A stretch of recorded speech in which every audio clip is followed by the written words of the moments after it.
Candace Owens gets a phone call. She talks about, she talks about it, I think it was yesterday, if I'm not mistaken, an episode yesterday about a phone call she got out of nowhere from the president about somebody. Okay, and I want to play this clip for you. Go ahead, Rob, and play this clip. Here's Candace talking about a phone call she got from the White House. Go ahead, Rob. And I get another message that's like, hey, keep your phone on. And anyways, this phone call is coming from Florida. Pick up the phone, and lo and behold, so here's what happened. I'm negotiating this thing. I'm negotiating Ukraine and Russia, and you wouldn't believe how many parts are part. It is President Donald J. Trump. He is calling me, and in true President Trump fashion, he jumps right into the narrative. We're not, hey, how you doing? He just jumps right into the narrative of exactly how this went down. I am literally, it is hard to catch my breath to comprehend that 4 days ago, I'm ending a series about Brigitte Macron, and now I'm speaking to the President of the United States, and the topic of conversation, no matter which way you want to slice it, it's about Macron's wife's penis. I mean, there's no other way to say it, right? Anyways, I like Macron. We're speaking at the White House, and I'm walking him to his car, and, he says to me, Mr. President, can I speak to you for a second? I say, of course you can speak to me about anything. What's going on? And Macron wants to have a little sidebar. And then Macron says to him, Mr. President, do you know Candace Owens? And I say, yes, of course I know Candace Owens. What's going on? And then he continues his narrative, and he tells me that Emmanuel Macron is requesting to his face that I stop speaking about his wife. And one of the things Trump said is he tells me, she's old, and this is really, really impacting her. And then he said, I saw her, Candace, I saw her up close, and she looks like a woman to me. She looks like a woman to me. I had dinner with her at the top of the Eiffel Tower. And I explained to him that she has had this amazing doctor who specializes in transgenderism surgeries or feminization procedures. Robert, I'm talking to the President of the States about this, guys. This is crazy. This is wacky. And I said to Trump, and I will be honest, that so at that moment I realized that one day this is going to... So, Vinny, your thoughts on this? So this is Candace saying that Trump called her to say Macron is asking to pump the brakes because we're trying to do deals, and hey, Candace, can you give Candace a call? Your thoughts on this Listen, call? With all due respect, and I absolutely love Candace, but you don't go talking about a private call from the President of the United States. I don't care if it's Trump. I don't care if it's Biden. I don't care if it's freaking Ronald Reagan's ghost. Okay, that's just not loose lips. It's just weak character. Like if you're leaking conversations or click or whatever, like it's not, you can't trust someone who's willing to expose stuff like that. Like I don't know. It's not a good look because, like, for instance, do you think anybody's gonna ever have a conversation just with whatever it is with Candace with that information coming out? Do you honestly think, would you trust? First of all, let me ask this question. Do you believe that phone call happened? I think she said, Rob, what was the exact date? She said sometime in February. So you're talking about 30 days after inauguration, January 20th. I think she says the phone call happened third week of February. The question is, do you believe the call happened? Yes. Okay. Yeah. Two, so you believe the phone call happened, that President Trump called? My opinion, yes. Okay, you believe that. Okay. It's too easy to deny, right? It's like, we never talked to her. Adam, you believe that the phone call happened? I do. Do you want me to my feedback? But the second thing is there anything wrong with her publicly sharing a phone call? That, I guess the second question is, do you think she asked permission from the Trump to publicly talk about the phone call? No. Hell no. Then do you think it's appropriate for her to publicly talk about? Not that at all. becomes a question. Adam, your thoughts? Well, it depends on what the phone call basically encompassed, if he said, keep this between us or not. But Candace has an opportunity to basically make friends with Trump or make enemies with Trump. If Elon Musk is an enemy of Trump at this point, you better believe Candace might be in her sights.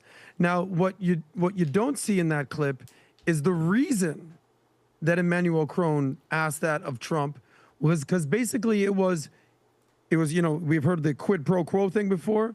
He said, listen, if you want my help in ending the Russia-Ukraine war, I need a favor from you. Have Candace, who has made it her life's work of dismantling my wife's, husband, whatever body parts, if you really want me to go all in and help save literally millions of lives, do me a favor and make a call to her and see if she can just chill out. Because no matter who you are, no matter what you do, we all have emotions. We all have feelings. Everything's interpersonal relationships. We just talked about how Trump and Musk fell out because of personal relationship. Do you believe that Macron maybe said something to Trump about, hey, this woman has made her life's work about my wife being a man or not? I totally believe that happened. So, but I also, if Trump never told her don't say anything, I'm actually understand why Candace would say this. I'll say one last thing. Making a documentary about Emmanuel Macron's wife or ending the Ukraine-Russia war, to me, it's not even a conversation. You end the war. But Candace in another clip said this. She said, I didn't know what to do. So do you know who she said she called? She said she called Tucker, who she doesn't really speak with, but she got his advice, free speech advice. She said at the time, I was pregnant with my 4th child, I believe. I was emotional, and I tend to be hot-headed. Wink, wink. I do believe that she's been infected by the IDS, Israel Derangement Syndrome. But I don't totally understand why she's putting that out there for clips, for views. I get that. But hopefully, this will lead to ending the Russia-Ukraine war, and we can refocus the conversation not on Emmanuel Macron's wife's body parts. I don't think she said that she's changing her position. The fact that she's talking about this, that's bringing it back up. So I don't think this is going to put an end to any of it. It is back surface that people are talking. We haven't talked about this. And by the way, you want to know what's crazy? I actually think she's right about Macron. Me too. I actually think that, and I'm not even taking a position that I think that was one of the better jobs of investigation work that's happened the last couple of years. And I think I even remember we were at a UFC fight the first time she was reading so it and excited. she's telling us about it backstage. But the challenge becomes that phone call. And Adam, to add to what you just said right there, I don't think this gets her closer to Elon because she's also been very critical of Elon and Trump. So I don't think it's going to be all of a sudden getting there. Tom, your thoughts on this position here? So number one, I have a couple thoughts. Man, if the President of the United States calls you and he's speaking about that, I don't think you talk about it on the air unless you had some sort of a framework agreement, right? And say, well, Mr. President, I appreciate the call and everything. You know, I'm very public and I'm very out there talking about many things. If I was to mention this, I would prefer you didn't. You can do what you want, Candace, but I would prefer you didn't. I think you ask about that. We've had all kinds of celebrities and all kinds of heavy-hitting, major political people that have said things behind the scenes. Would we have liked, or would you have liked to gone out and say things, hey, folks, in the insurance industry, the following might help us out? Yeah, but we respect what's called confidence. And I just don't think with a sitting president, unless you've got a conversation there and an understanding that you say anything. Now then, I think she's right about Macron's wife, and she's not the only one, but her investigative reporting was quite good and quite deep and quite, backed up. But okay. I have a final little point here, and it's about Macron. If Macron said to the President of the United States, I am not going to weigh in and help out with a major humanitarian crisis in a foreign country until gossip stops about my wife, then you are one of the shallowest people to walk the halls of leadership at the country level. That just absolutely grates me on that point. That's a good point. Vinny, your thoughts? Yeah, well, just I want to get in there because Adam, you said something like, does he have to say, or like, should there have been like a, hey, can I? No, that there's an unwritten rule. You don't have to say, keep this between us. It's a personal phone call between me and you. I shouldn't have to even think about you going on air. The conversations that we have, that you have with him, that you have with that, did you ever be like, hey, don't ever talk about this? No, you should know. You keep your mouth shut. Especially the president, Adam, of the United States. There's a trust. And once that trust is gone, I don't think anybody would ever talk to her on any type of level like, hey, listen, just do me a favor. And listen, I love Candace to death. By the way, great reporting. She revealed the president of freaking France's husband, wife, whatever, at least at the bare minimum, was in some pedophilia shit because you met him when he was 14 or 12 or whatever. But when it comes Allegedly, to with these stories that are all being- allegedly, yeah. all allegedly, but there shouldn't be a question, Pat, of Right. should he have said something? Should she have asked? No. No, The Vinny, president of the United States Vinny. isn't asking. How about this? You should know whatever I talk to you. Mind you, when the person calls you, hey, this is a call from the president of the United States. That's it. That's the Okay, cosign, unwritten rule. I got you. but Adam, your thoughts. Vinny, I hear you, but you have to understand your audience, understand the person you're making. Trump isn't making a phone call to some random person, some person with information, a business contact. He's making a phone call to one of the most popular podcasters in the world, whose job it is to yap and talk shit. You say, don't say this to your audience, and you say that up front. That's like when you're giving a quote to a newspaper or the New York Times, the Washington Post. You'll say this is from an undisclosed source. Yeah. You'll say that. Or So, I'll talk to in you my on opinion- background. Exactly. You'd say, listen, Candace, I know that you have a big platform. Do not mention this, but here's what I need from you.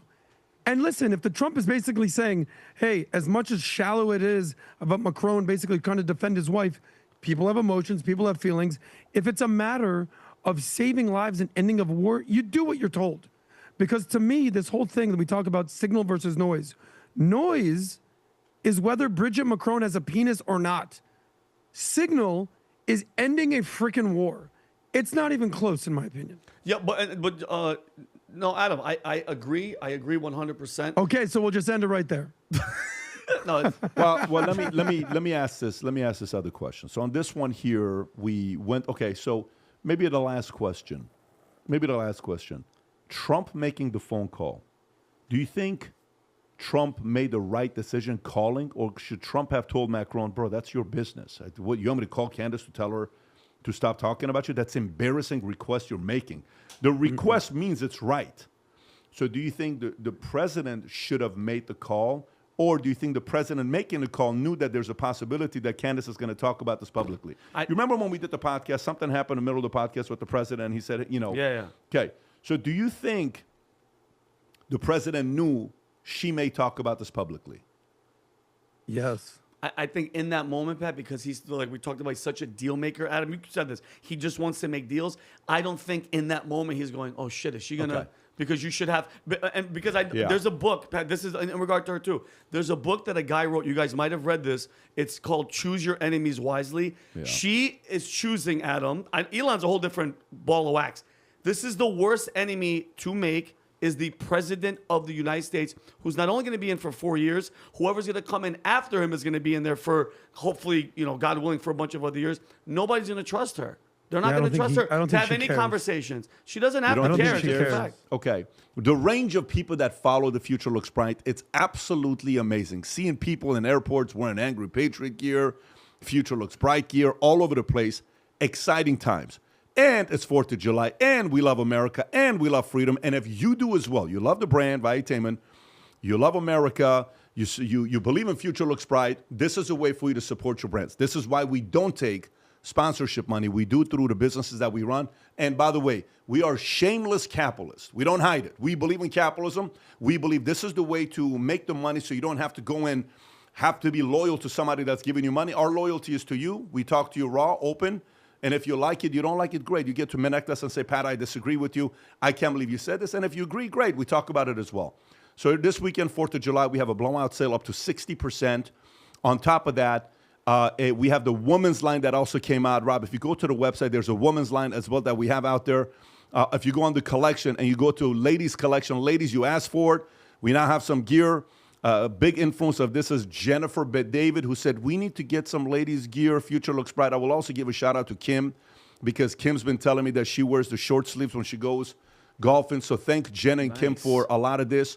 So anybody that places an order over $400 of merch, myself, Vinny, and Tom will be FaceTiming you. And I swear to God, if anybody decides to return anything, Adam will be FaceTiming you. Yes. It's true. He already That's volunteered true. for that. So we appreciate Adam's support for doing that. He's the best retention guy we have in the company.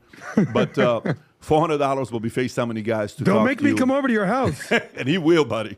He will. I will. All right. Go to vtmerch.com. Place your order if you believe Future Looks Bright.